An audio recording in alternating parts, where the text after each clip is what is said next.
अब यति तेल नहालिकन मजा आउन होइन हेत्तिरिका के गरेको त्यति तेल नहालिकन मजै आउन नि पकौडा बनाउने भनेको मैले हेत्तिरिका अनि यो पुरानो तेलले बनाउनु पर्छ त हिँड त अब खेतामा जानु छैन तोरी काट्दाखेरि कस्तो हुन्छ बल्ल थाहा हुन्छ ल केही हुन्न अब हेर्न कसरी काट्दो रहेछु त्यसै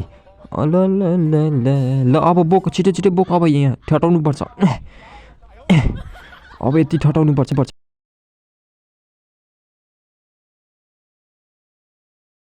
यति छानेर अझै पेलाउनु छ ल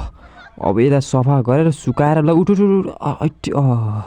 ल होइन दाइ आयो कि नै आयो म भन्छु ल खना अब यहाँ अब चट्टसित यस्तै मिलाउँदै सुकाउने अब बिस्तारै फेरि उठाउन आइज ल हेत्तिरको उठाउने बोक्ने के गर्ने हो चुप्पा लगाएर गर्छ त अब यहाँ पेलाउनु छ अब यसलाई ल यति मजाले लिएर जानुपर्छ हिँड बिस्तारै आइज ल अब यहाँ हाल्दे अरे बापरे कति राम्रो आएको तेल त अरे बापरे बाप अब खाने यो ताजा तेल त्यस्तो पुरानो तेल खाएर हुन्छ अब यिन घर अरे वाह